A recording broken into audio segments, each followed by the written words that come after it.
Amis des ondes, chers frères et sœurs bien-aimés, amis dans le Seigneur, tendrement, je vous salue dans le précieux nom de notre Seigneur Jésus le Christ, crucifié à la croix. Le plaisir pour moi de vous rejoindre encore une fois ce soir pour une autre séquence de formation théologique. Pour ce soir, nous avons cette grande et belle opportunité de se joindre pour une explication, une fervente explication, une explication explicite concernant la position prétérisme. Le prétérisme. Amis téléspectateurs, chers auditeurs, je vais vous définir ce concept pour vous. Je vais vous faire comprendre le mot prétérisme de façon, ou du moins d'une manière théologique. Vous allez mieux comprendre et employer ce mot prétérisme ou prétérisme. Tout d'abord, amis des ondes, juste avant de vous faire comprendre, de m'étaler pour vous faire comprendre ce mot de façon plus large, de façon détaillée, tout d'abord, j'aimerais définir le mot prétérisme pour vous.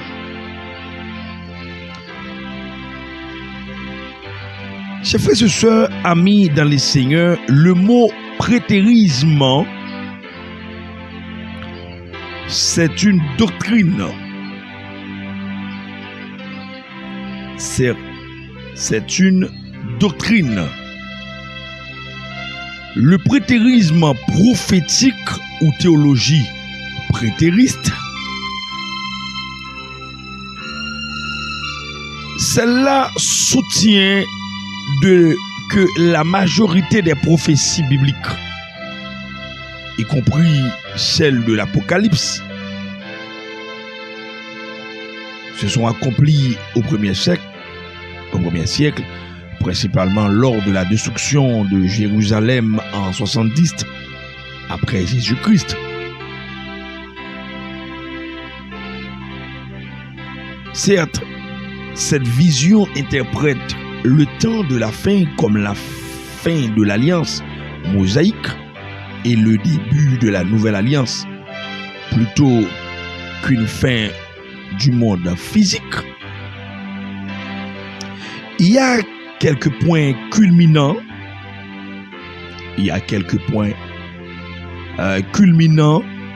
Qui donc des mots-clés du prétérisme pouvant vous aider à mieux comprendre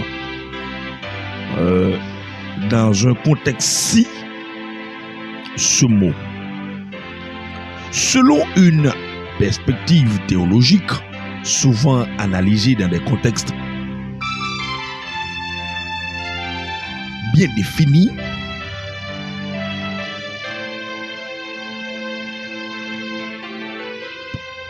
dans le premier siècle, les thèmes tels que bientôt, proche ou cette génération dans le Nouveau Testament sont interprétés littéralement comme désignant des événements imminents pour les lecteurs originaux.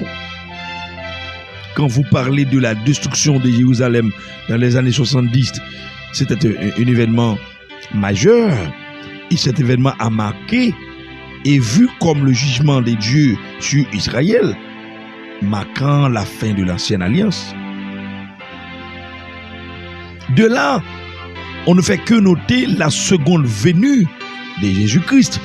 Ça, c'est la parousie. Quand vous voyez le mot parousie, qui signifie directement la seconde venue de Jésus-Christ, cela veut dire synonyme. Parousie, synonyme de seconde venue de Jésus-Christ. Contrairement à la vision futuriste, le futurisme, la vision futuriste, le prétériste, mesdames, mesdemoiselles, messieurs, considère souvent la venue du Christ comme un jugement spirituel ou visible sur Jérusalem en 70 après Jésus-Christ, plutôt qu'un retour physique immédiat à la fin des temps. Mesdames, mesdemoiselles, messieurs, il existe deux types de prétérisme. Le prétérisme se sépare en deux parties. Il y a le prétérisme partiel et le prétérisme complet. Et je vais vous expliquer ça, je vais vous bien détailler ça pour pouvoir apprendre quelque chose de bon avec moi. À ne pas oublier que vous avez affaire avec révérend pasteur Williamson Normil, qui est le responsable, figure emblématique de la Christa, à Christa, qui est l'Académie du Christ de la théologie appliquée, qui n'est autre qu'une maison des études universitaires, scientifiques et théologiques. Oui, je viens tout juste de vous dire que le concept prétérisme, c'est le concept qui est à l'étude aujourd'hui. Le prétérisme, c'est une doctrine théologique. Le prétérisme prophétique ou théologie prétériste, qui soutient que la majorité des prophéties bibliques, y compris celle de l'Apocalypse. Le prétérisme partiel ou le prétérisme complet. Il y a deux types de prétérisme: prétérisme partiel ou prétérisme complet. Amis des ondes, chers frères et sœurs bien-aimés, maintenant la question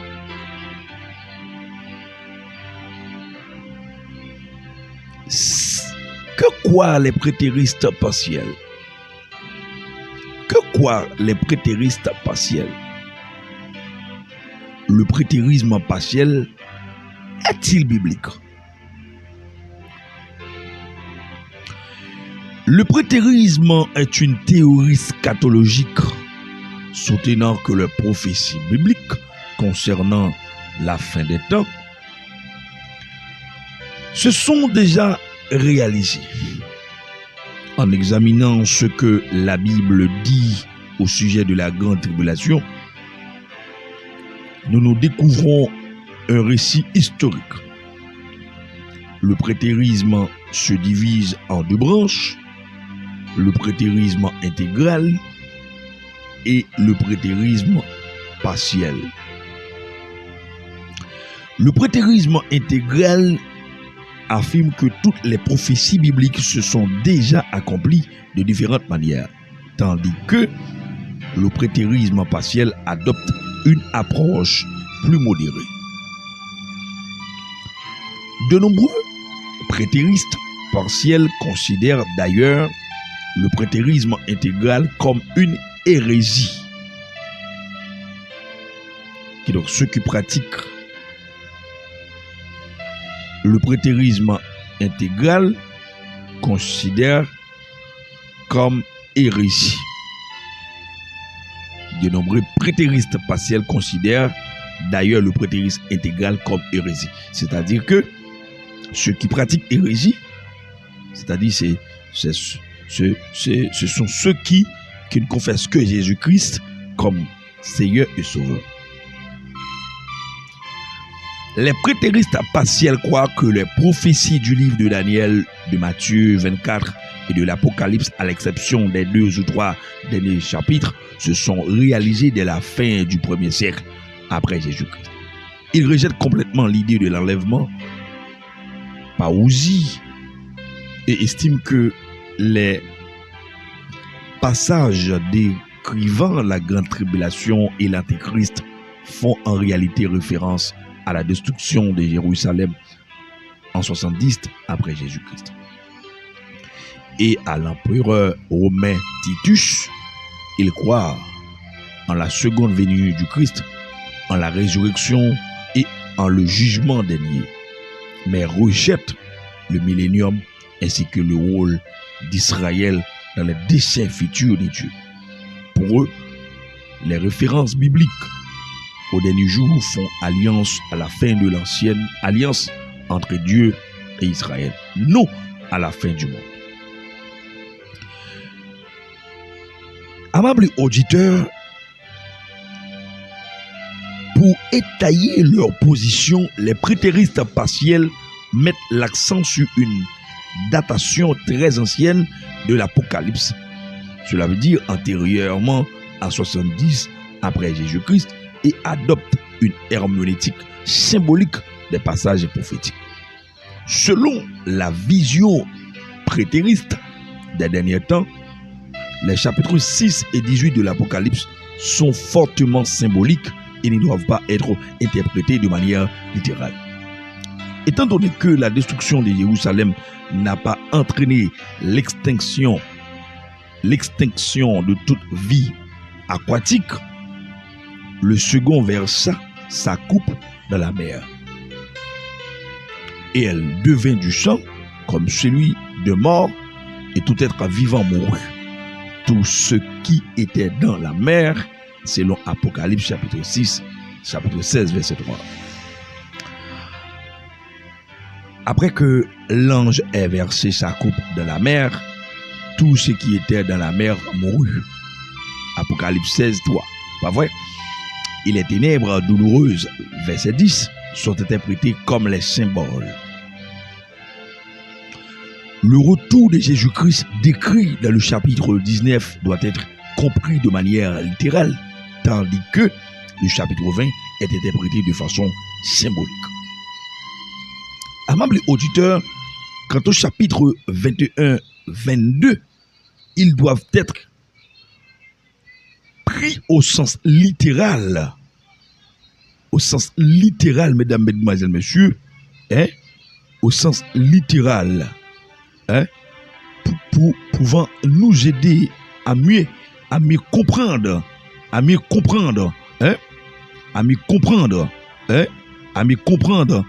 notre oratoire des théologies.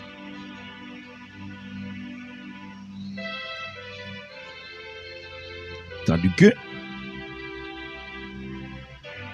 le chapitre 20 est interprété de façon symbolique. Quant au chapitre 21 et 22, ils doivent être pris au sens littéral, du moins en partie. Un nouveau ciel et une nouvelle terre seront réellement créés. Laissez-moi vous dire que l'Apocalypse, dans toute son intégralité, que dans le fond et la forme, que dans le contenu et les contenants de cette portion écriture, livre de la Révélation, livre du futur, l'Apocalypse. Amables auditeurs, l'Apocalypse utilise des images saisissantes et un langage figuré propre à la littérature apocalyptique, ce qui peut parfois dérouter. Cependant, rejeter l'interprétation littérale de certains passages reviendrait à remettre en question les fondements de l'interprétation de l'ensemble du livre. C'est les fléaux, les témoins, les bêtes, le faux prophète, le millénium, etc. sont considérés comme des allégories. Pourquoi, mesdames, mesdemoiselles, messieurs, pourquoi le retour du Christ et la nouvelle terre devraient-ils être interprétés de manière littérale? C'est là la principale faiblesse du prétérisme. une interprétation subjective de l'Apocalypse, les prétérismes partiels ne lisent pas le passage de Matthieu 24 de manière littérale. Jésus parle de la destruction du temple en disant « Mais il leur dit, voyez-vous tout cela? Je vous l'ai dit en vérité. Il ne restera pas ici pierre sur pierre qui ne soit renversé. » Matthieu 24, verset 2. Cependant, certains éléments de ce passage ne correspondent pas aux événements de l'an 70. Jésus parle d'une période future où la détresse sera si grande qu'il n'y en a pas eu de pareil depuis le commencement du monde jusqu'à présent et qu'il n'y en aura jamais plus. Et si ces jours n'étaient pas abrégés, personne ne sera sauvé. Mais à cause de ceux qui ont été choisis, ces jours seront abrégés. Matthieu 24, verset 21-22, cette description ne correspond pas, mesdames, mesdemoiselles et messieurs, du tout aux événements de l'an 70. Il y a eu des périodes plus sombres dans l'histoire depuis lors. Le Seigneur a également déclaré, immédiatement après ces jours de détresse, le soleil s'obscurcira. La lune ne donnera plus sa lumière. Les étoiles tomberont du ciel et les puissances célestes seront ébranlées. Alors, le signe du Fils de l'homme apparaîtra dans le ciel. Tous les peuples de la terre se lamenteront et ils verront le Fils de l'homme venir sur les nuées du ciel avec grande puissance et gloire. Matthieu 24, verset 29-30. Si ces versets s'étaient déjà réalisés, cela signifierait que le retour de Jésus-Christ a eu lieu en l'an 70. Ce qui n'est pas le cas pour les prétéristes partiels. Ces versets ne font pas référence au retour physique du Christ, mais à son jugement. Cependant, cela ne découle pas naturellement d'une lecture littérale normale. C'est la manifestation du Fils de l'homme qui est décrite par son jugement. À mes auditeurs, les prétéristes partiels se fondent également sur Matthieu 24, verset 34, ou du moins Matthieu 24, où Jésus parle de cette génération. Pour eux, Christ fait référence à la génération à laquelle il s'adresse directement et les événements décrits se sont donc déroulés dans les années 40 suivantes. Nous croyons que Jésus-Christ parlait plutôt de la génération qui serait témoin des événements décrits en Matthieu 24, 15-31. Cette génération future verrait tout cela se produire rapidement jusqu'au retour du Christ dans le verset 29 et 30. Le prétérisme partiel est associé à l'amillénarisme.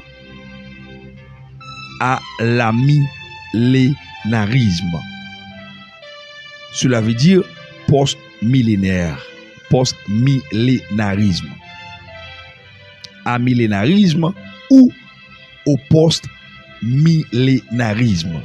Quand on dit amillénarisme, cela veut dire post-millénarisme.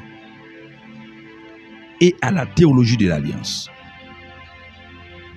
Le prétérisme partiel est associé à l'amillénarisme et à la théologie de l'Alliance. Il rejette, mesdames, mesdemoiselles, messieurs, clairement le dispensationalisme. Il rejette clairement le dispensationalisme.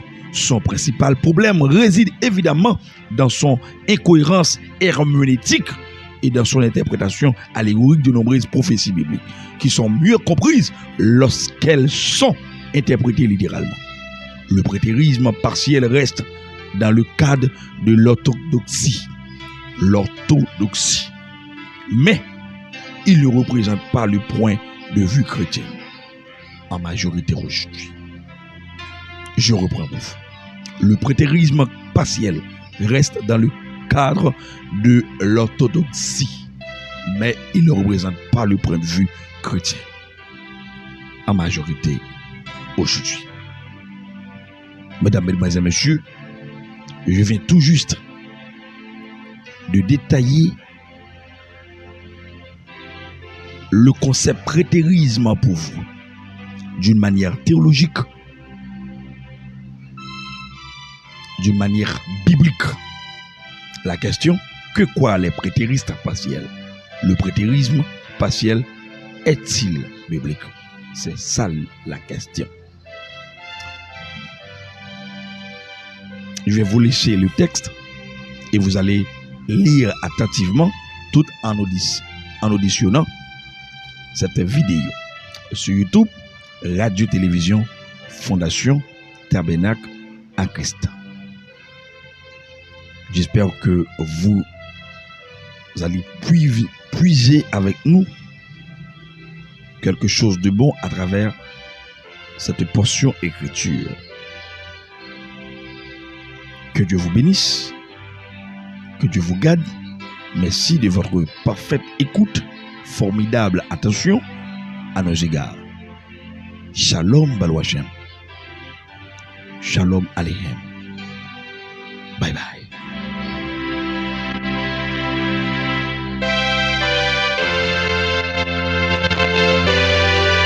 Vous écoutez Radio-Télévision Fondation Tabernacle à Christ.